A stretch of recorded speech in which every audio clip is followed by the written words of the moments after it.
Olá, divas! Estamos de volta aqui essa semana com uma convidada muito especial, a Ellen Andrade. Bem-vinda, Ellen. A Ellen é Head de Diversidade e Inclusão da Nestlé Brasil e diretora do Mover, que é o Movimento pela Equidade Racial, coalizão de 46 empresas. Ela é uma executiva com mais de 17 anos de experiência, formada em administração de empresas, pós-graduação em RH e MBA em gestão de pessoas. Ela tem vivência em todas as frentes de RH atuando no Brasil e outros países da América Latina. Na sua trajetória, a Ellen lidera a agenda de diversidade e inclusão, tendo como responsabilidade a criação, implantação e mediação de resultados dos importantes programas. Ela é reconhecida pela sua forte atuação como agente de mudança em processos de transformação cultural e tem um histórico de diagnóstico de oportunidades de atuação de RH e solução de conflitos. Ela busca aliar sua vocação profissional ao seu propósito de vida, que é a igualdade de direitos e oportunidades. Ellen, super bem-vinda, apresentando você aqui para as nossos telespectadores. A gente percebe uma afinidade muito grande do seu propósito com o próprio propósito da diversidade agora. Então, é um prazer ter você aqui com a gente hoje. Obrigada, Renata. Obrigada, Cacá, pelo convite. Estou super feliz de estar aqui com vocês. Muito obrigada. Muito bom. Então, para a gente começar essa conversa, conta para a gente, Ellen, um pouco da sua jornada e como que foi que você começou a se envolver com o tema de diversidade e inclusão? Como é que isso entrou na sua vida? Que legal. Bom, eu acho que diversidade... Eu não entrei em diversidade e inclusão. Acho que diversidade e inclusão sempre permeou a minha vida e acabou entrando em mim e me levando para esse caminho. Em alguns momentos eu até tentei ficar fora dessa história, mas eu sempre era puxada para isso, Então, algumas pessoas têm até curso para isso, para propósito, né, para entender qual é o seu propósito e tudo isso. Mas eu entendi o meu propósito de vida e de trabalho aqui também, sobre diversidade e inclusão, quando eu já tinha realizado algumas coisas em diversidade e inclusão. Então, eu trabalho em recursos humanos, na verdade, há quase 20 anos, né? E sempre trabalhei em grandes empresas e multinacionais e tal. E eu sou uma mulher negra, sou filha de uma mulher negra, tenho 3 irmãs, então nós somos 4 mulheres irmãs, mais a minha mãe, então 5 mulheres em casa. A gente vem de uma família de mulheres muito fortes, a minha bisavó, a minha avó. A minha avó e a minha bisavó, elas nasceram no interior do Nordeste, então tem um tema aí, né, dessa migração para São Paulo, para conseguir melhorar a vida aqui, e sempre vendo elas duas batalhando. Então, esse tema sempre teve na minha vida. Na casa da minha avó sempre frequentou muitas pessoas de muitas comunidades, pessoas muito ricas, que tinham muito dinheiro, que eram envolvidas com política, enfim, empresários, mas também tinha muitas pessoas muito simples, de comunidades. Ela acolhia todo mundo, ela criou, acho que 12 crianças, assim, de ter dentro de casa, de criar e depois entregar para os pais. Ela teve, a minha mãe é filha única, e ela adotou mais um menino, mas na casa dela sempre teve muita gente, de todas as raças, de todas as classes sociais. Então a gente vivia, eu e as minhas irmãs pequenas, a gente vivia envolvido com todo mundo junto. E para a gente isso era muito normal, era muito natural. E aí a gente vai crescendo, e na escola, na faculdade, não é bem assim. E no ambiente corporativo não é bem assim. Então, essas diferenças sempre me intrigaram.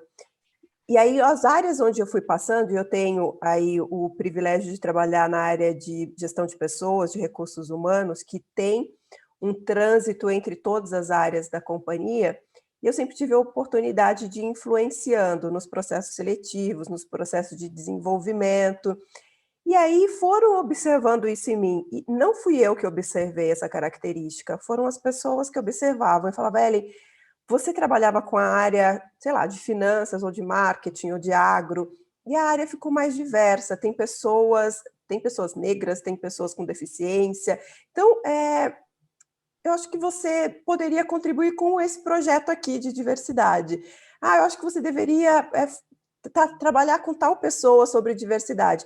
E aí chegou no momento que eu fui convidada para ser responsável pela área de diversidade e inclusão. E aí eu falei, puxa, e olhando para trás, realmente eu tive uma contribuição aí para as áreas ficarem mais diversas e mais inclusivas nos lugares onde eu passei. Então, eu acho que foi uma construção até eu perceber que eu já estava contribuindo para isso. Acho que foi mais ou menos aí o caminho. Bacana, Caramba. que legal. Então, eu acabei, você falou de curso de propósito, eu acabei de criar um post aqui no meu Instagram falando de propósito e falando justamente disso, né? Que o propósito é quando a gente expressa aquilo que a gente é no mundo, né? Através dos nossos dons e talentos, essa autorrealização da nossa verdade, da nossa autenticidade. Eu vi muito você falar isso, né? Que foi acontecendo de maneira muito natural, né? Você foi se envolvendo e sendo envolvida por algo que para você era interessante, fazia sentido, e hoje está onde está, realizando o que vem realizando, e a gente quer saber um pouquinho mais, muito mais. Tá, estou à disposição, vamos lá. É sempre uma delícia falar sobre esse tema, né? Para mim é maravilhoso, eu gosto, e eu tenho a sorte, assim, eu sempre falo para o pessoal da Nestlé, né, que é uma responsabilidade gigante estar nessa posição, né? A Nestlé é a maior empresa de bebidas e alimentos do mundo. Esse ano a gente faz 100 anos de Brasil. É uma marca muito querida, tá em 99% dos lares do Brasil. E eu sou responsável pela área de diversidade e inclusão, da gente estar conectado com esses nossos consumidores e os nossos clientes. Então, é, de fato, uma grande responsabilidade.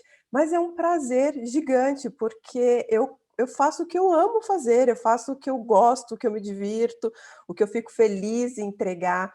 Eu tenho muito orgulho de, assim, eu não consigo fazer uma coisa que eu não tenha orgulho dessa entrega, né? Então, trabalhando com diversidade e inclusão, eu sempre tenho muito orgulho das coisas que a gente realiza aqui. Então, é muito bom, é realmente um privilégio trabalhar com esse tema, falar desse tema, ser convidada por vocês, é maravilhoso.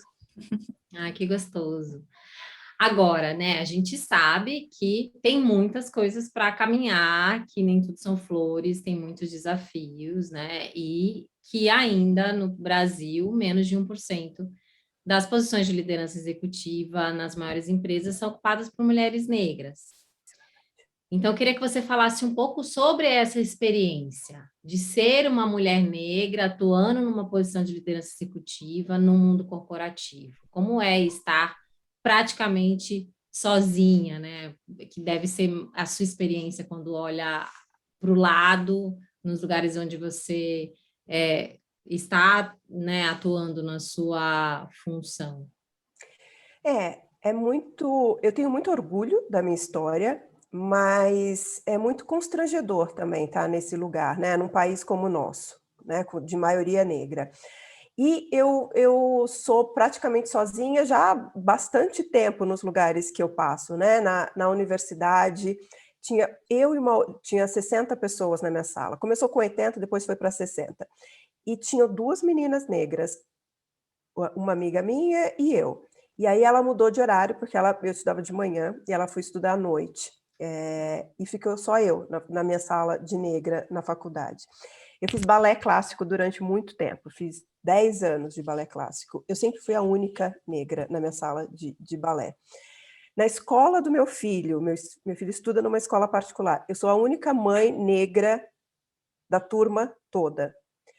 Então, não é uma questão, e a gente sabe disso, o Cacá e a Renata sabem disso, não é unicamente no mundo corporativo, né? São em algumas posições, em alguns segmentos no Brasil todo, que essa representatividade não acontece. E a luta e o trabalho de todas nós aqui é para que a gente mude esse cenário. Mas falando do mundo corporativo, para chegar numa posição de liderança, sendo mulher, já é um grande desafio. Tem muitas barreiras, algumas visíveis e muito claras, mas muitas invisíveis ainda para as mulheres de forma geral, negras e não negras, né? com deficiência ou sem deficiência, mulheres em geral. E sendo uma mulher negra, essa pitada a mais de resiliência é super necessária, né? Porque o que esperam geralmente, falando aí de cadeira, o que esperam geralmente de uma mulher e de uma mulher negra é uma postura de aceitar, de doçura, de não questionar, de não ser incisiva, de não ser inflexível em alguns momentos, de não ser impopular. E para você ser uma líder de verdade, né, você vai ter que tomar algumas decisões que são impopulares, né? Um desligamento, por exemplo, não aceitar um projeto, não concordar e aprovar alguma coisa, ou aprovar alguma coisa que a maioria talvez não aprovaria. Então, existe uma desconexão entre essas duas coisas, porque ao mesmo tempo que a gente diz que a líder, precisa ter essa postura mais firme, decidida, em alguns momentos impopular, ter uma consciência, né, e um olhar estratégico, né, esse tal desse olhar estratégico que todo mundo fala, de olhar à frente, de ver inovação, de perceber o que vai acontecer e ter uma atitude proativa, que às vezes ninguém está vendo, mas, né, você como uma visão estratégica, você está vendo que aquilo pode acontecer e você tem que reagir, você tem que agir em relação a isso. Isso tudo é esperado de um líder, mas não é esperado de uma mulher negra, nem de uma mulher, às vezes. Então, essa desconexão é muito dura, porque, ao mesmo tempo que você precisa ter tudo isso, não é isso que esperam que você tenha. E aí, quando você tem, você é bombardeado. Muito dura, inflexível. Existem algumas questões que eu sempre digo também, que às vezes num homem, né, é visto como ele é assertivo, ele é uma pessoa inovadora, ele é à frente do seu tempo, olha a postura, que assertivo, foi para a reunião em 3 palavras, decidiu. Quando é uma mulher negra, fala, nossa, como ela é intransigente. Com 3 palavras, ela quer que a gente faça o que ela está dizendo que tem que ser feito. Não é isso que as pessoas estão preparadas, né? Porque não é ali, elas não estão acostumadas a ver isso ali, né? Ver uma mulher negra ali. Às vezes as pessoas até dizem que apoiam, né? Nossa, que máximo, que legal, a gente tem uma mulher nessa posição, a gente tem uma mulher negra nessa posição. Mas aí quando a mulher tem uma postura mais firme, aí eu acho que existe, em alguns casos, né, em alguns momentos, começa a se movimentar, ter um movimento ali, putz, mas ela podia falar de um jeito diferente, querer mudar a forma como você é, né? E você chegou ali porque você é dessa forma, porque senão você não teria chegado. Se não for firme, se não for estratégica, se não tiver resiliência, se não tiver um background importante, não vai chegar. E quando chega, você fala, não era bem isso que a gente estava esperando ali, a gente estava esperando uma coisa um pouquinho mais leve.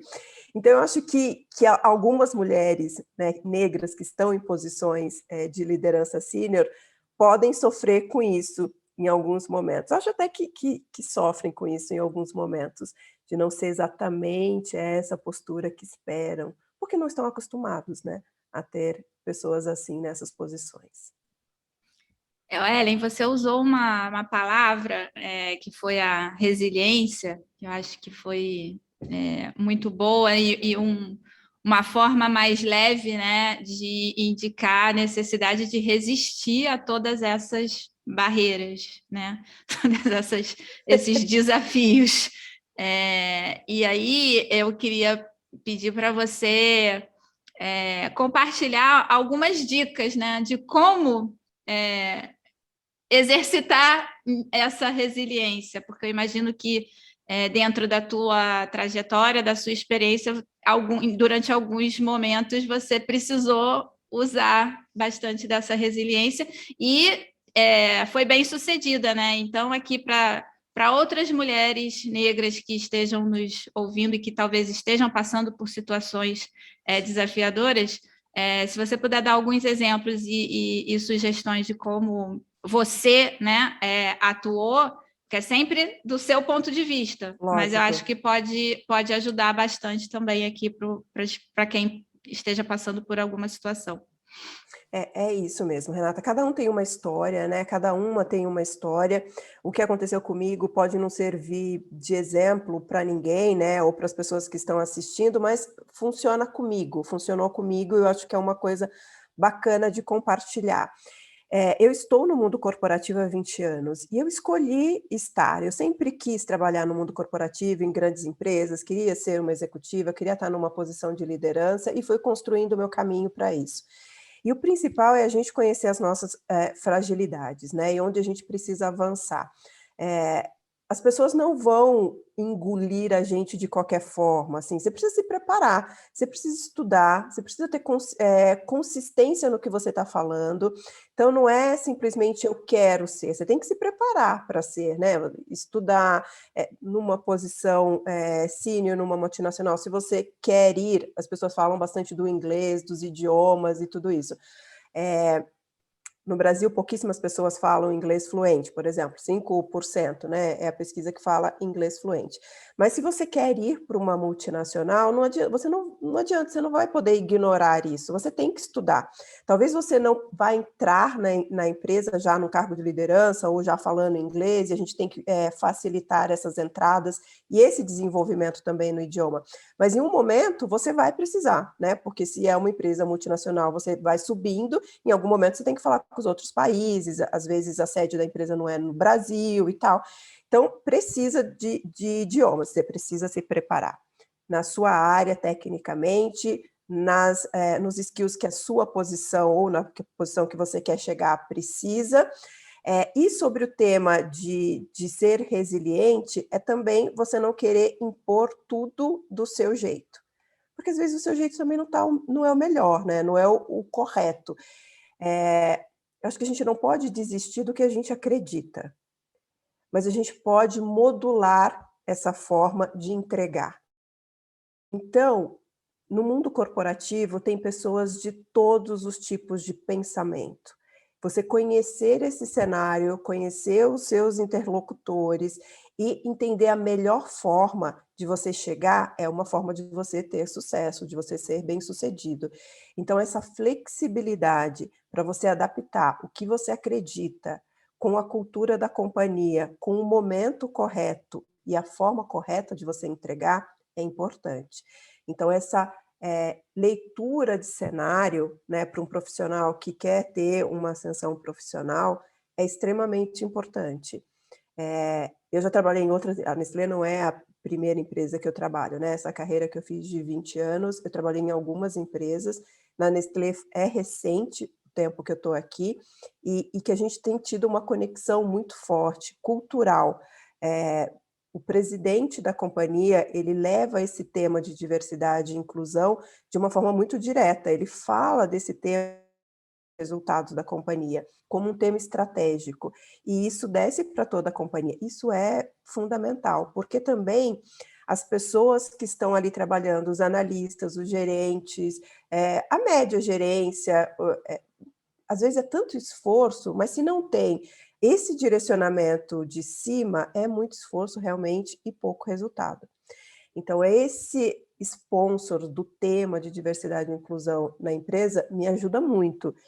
O êxito que eu tenho na Nestlé não é unicamente por minha causa, é porque tem o presidente que apoia, é porque tem os diretores, os vice-presidentes que também falam do tema. Porque uma pessoa sozinha, trabalhando esse tema dentro de uma empresa, seja a melhor empresa do mundo, não vai acontecer. Se ela estiver sozinha, se esforçando, sem orçamento, sem a liderança junto, não vai rolar. Então, também você precisa olhar o ambiente que você está, né? E o esforço que você está fazendo para conseguir ter êxito. Então, isso tudo que eu disse, né? Tem a resiliência, olhar o ambiente, olhar o cenário, e entender também se é o lugar que vai te dar essas oportunidades, né? Então, essa leitura é bem importante que as pessoas tenham de vários ângulos. Faz todo sentido. Essa busca, né, pela diversidade e inclusão, você comentou da importância participação e da liderança, né, puxar esse tema é essencial. A gente vê isso acontecendo na prática, né, em empresas em que começam a se engajar na agenda de diversidade, mas que não tem uma liderança muito engajada, é muito desafiador e muito provável que ela não avance, né? E ter toda a liderança engajada também é uma utopia. É muito difícil, mas se é por um direcional estratégico da companhia, mesmo que você não esteja genuinamente engajado, que pode ser um ou outro, você vai ter que fazer. E tudo bem, né? E existem formas de garantir que isso aconteça. Né? Existe forma de garantir que isso aconteça. Se você está vendo que é a estratégia da companhia, se você está vendo o presidente da sua companhia falando, se você está vendo que tem uma área de diversidade e inclusão, uma liderança ali sênior, se você vê que tem um orçamento dedicado, se você vê que lá na reunião do board da companhia a gente está falando sobre o tema de diversidade. Você não é bobo, né? Você vai entender. Não deveria ser, né? Você vai entender que é um recado importante que você tem que seguir nessa direção também. E aos poucos a gente vai transformando. A gente, geralmente, né, quando a gente começa um trabalho em uma empresa, a gente entra pelo RH ou, muito raramente, tem uma área já estruturada de diversidade, né? A maioria dos casos é pelo RH. E eu e a Renata, a gente sempre fala, a gente precisa ganhar o coração do presidente. É isso. Se a gente ganhar o coração do presidente, todo o processo, porque o nosso trabalho é planejamento estratégico de diversidade, é levar essa filosofia, né, do valor da diversidade para dentro da empresa e de que esse valor ele precisa estar atrelado à estratégia do negócio para que, de fato, ele se materialize na prática. Então, a gente sempre chega com esse olhar, assim, gente, precisamos ganhar o presidente. Ganhando o presidente, a gente já tem mais de metade do trabalho caminhando aí, para a gente conseguir realmente transformar. Sem dúvida. O presidente, a presidente da companhia, ela dá o tom do negócio, né? Tá ali. Então, se essa pessoa entender a importância, sem dúvida, é um caminho muito, muito mais fértil para a gente entregar qualquer coisa de diversidade e inclusão. Eu vou contar um segredo. Eu queria trabalhar na Nestlé, né? Eu fiz lá uma busca, e já fazia um tempo que eu queria trabalhar na Nestlé. E quando eu decidi que eu queria mesmo trabalhar para a Nestlé, eu mandei um e-mail para o presidente. Eu não conhecia ele. Eu nunca tinha visto ele na minha frente, ele não sabia quem eu era, ninguém em comum, nada. E eu mandei uma notinha para ele, para o e-mail dele. E aí, eu estou aqui agora, depois de um tempão, porque essas conversas levaram um tempo. É óbvio que ele me encaminhou, né, para uma conversa com o vice-presidente de RH, com o time de RH. O vice-presidente de RH é o meu chefe, eu respondo ao vice-presidente de recursos humanos e de compliance, que é muito bom. E ele que conduziu todo o processo, e aí eu tive que também convencê-lo e tal, nessas conversas, mas o meu canal ali era... Eu entendia que o RH da Nestlé era aberto a esse tema, e é mesmo. Mas não adianta o RH, só o RH. Se o presidente entender que é importante, por isso que na minha cabeça eu falei assim, eu vou mandar um e-mail para o presidente, porque se ele achar que isso não é tão importante nesse momento, talvez não seja também o lugar que eu vou conseguir entregar o melhor trabalho. Se ele entender que vale a pena conversar comigo, é porque ele entende que esse é um ponto importante. Tem uma esperança. Tem uma grande esperança. E aí eu vou conseguir fazer um bom trabalho. Mas se ele entender que isso é importante. Então, o meu primeiro contato foi com ele, e aí deu tudo certo. Mas todas essas posições executivas, elas são transitórias, né? O nosso presidente aqui já trabalhou em vários países do mundo, talvez vá para outros países e tal. Então, a gente precisa entrar e fazer um trabalho que seja consistente, que seja cultural e que seja a prova de qualquer pessoa que possa entrar com ideia, né? Que seja perene, que as pessoas entendam que aquilo é cultural e que vai continuar, né? Também não pode depender só é uma janela de oportunidade a gente ter, no momento, um presidente que acredita totalmente, porque pode ser que isso mude daqui a pouco, né? Espero que não mude, mas pode ser que mude daqui a pouco. Então, a gente tem que aproveitar essas janelas de oportunidade, onde tem times que acreditam, para fazer um trabalho que vire cultural, né? E aí, as pessoas que vão entrando, mesmo que eu não esteja aqui em algum momento, espero que na Nestlé, mas talvez em outras posições, isso continue. Então, eu acho que esse é um desafio também de um profissional de diversidade e inclusão, fazer um trabalho que resista após ou apesar dele estar ou não nessa posição. Fantástico, muito bom. Realmente. A gente tem um olhar, né? Esse olhar de consultor, né? Que chega de fora, né? Olha o que está acontecendo ali no ambiente da empresa e traz as nossas percepções a partir de uma metodologia, né? Do que seria o melhor caminho dessa empresa fazer essa transformação, né? Para uma cultura mais inclusiva. Você tem uma visão que é do nosso cliente, né? Você está nessa posição. E aí eu queria que você contasse aqui para o público da Diversidade Agora, Ellen, o que nesse olhar seu, né, de rede de diversidade, você consegue perceber que as empresas ainda poderiam fazer a mais, sabe? Para avançar nessas questões de diversidade, equidade e inclusão. Você diz as consultorias ou as empresas Não, mesmo? as empresas mesmo, né? Tá. Eu assim, tem um tema que é super importante. Nem tudo depende de orçamento, né? Nem tudo depende de orçamento. Mas, se a gente vai avançando com esse tema, para fazer diversidade e inclusão precisa investimento. Então, se as empresas não pensam em investir, porque o marketing é estratégico e tem um orçamento, vendas é estratégico, tem um orçamento, né? Para as ações de marketing, para as ações de vendas. Então, se a gente fala que diversidade e inclusão é estratégico, precisa ter um orçamento para investir nas ações, porque existe um limite aonde a gente pode ir sem investimento. É possível fazer várias iniciativas sem grandes investimentos, né? E às vezes até sem investimento mesmo financeiro. Mas à medida que a gente vai avançando, precisa investimento.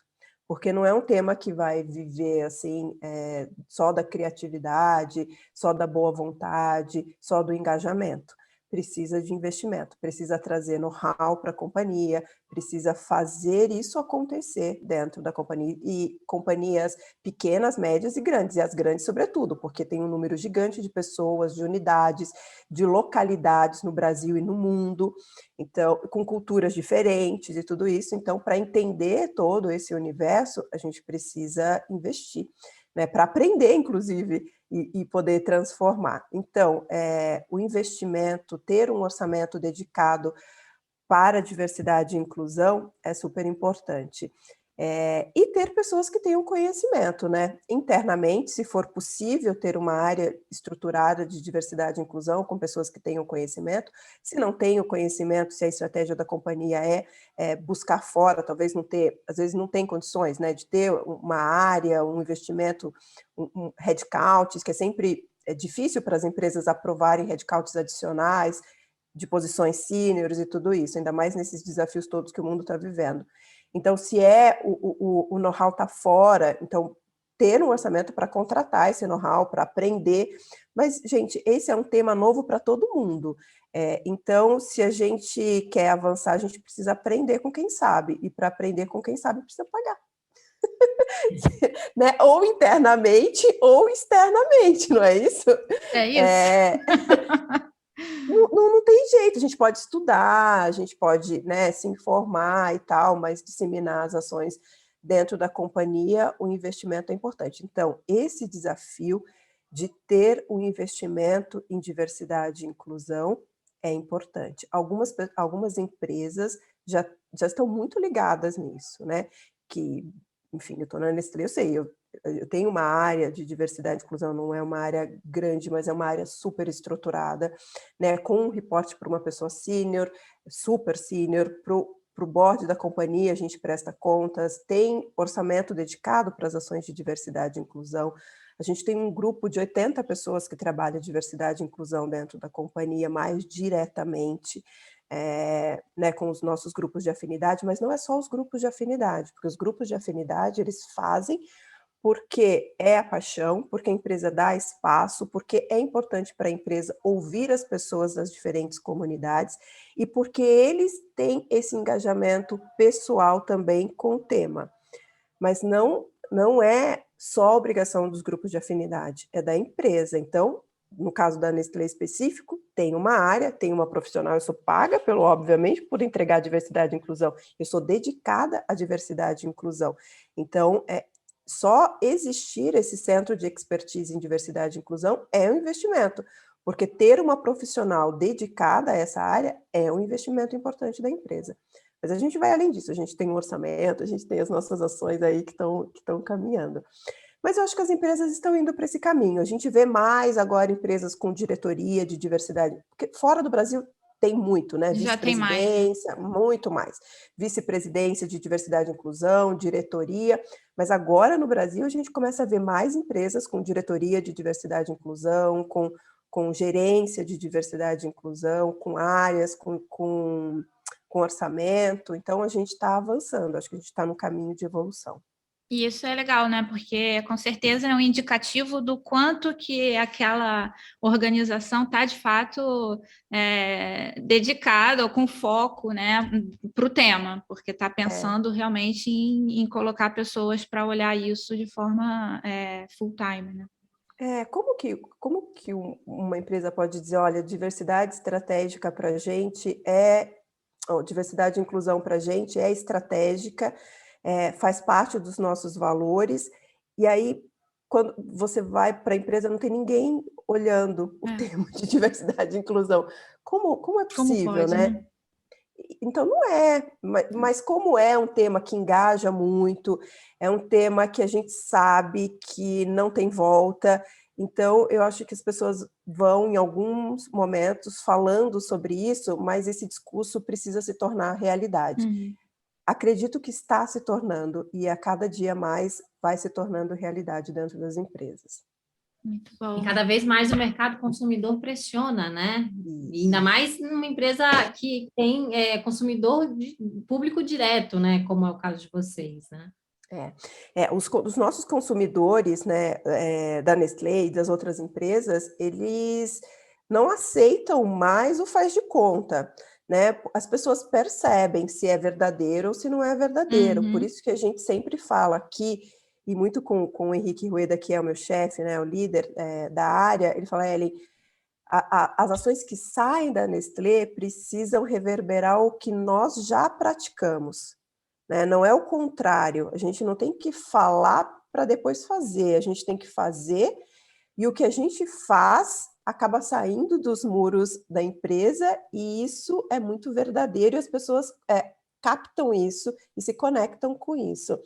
Ter uma ação puramente de marketing, depois a gente correr atrás para fazer alguma coisa, para sustentar essa ação, não é a forma como a gente pensa diversidade e inclusão aqui. A gente quer que as nossas ações internas saiam para fora, através das nossas marcas, dos nossos produtos, e que as pessoas consigam perceber que aqui dentro a gente está nesse caminho. Óbvio que tem muita coisa para fazer ainda por aqui, né? Justamente por isso que eu estou aqui. Ainda bem que tem bastante coisa para fazer e a gente está fazendo. Não estamos no mundo perfeito, não somos perfeitos no tema de diversidade e inclusão, mas a gente está realmente comprometido em fazer da melhor maneira, da maneira correta e da forma mais genuína possível. Muito bom, olha que aula, que prazer, foi assim, a gente infelizmente está chegando ao fim, acho que a gente poderia ficar, né, conversando com a Ellen, né, Cacá, aqui a tarde inteira, né, tendo essa conversa tão bacana, mas a gente precisa, né, finalizar.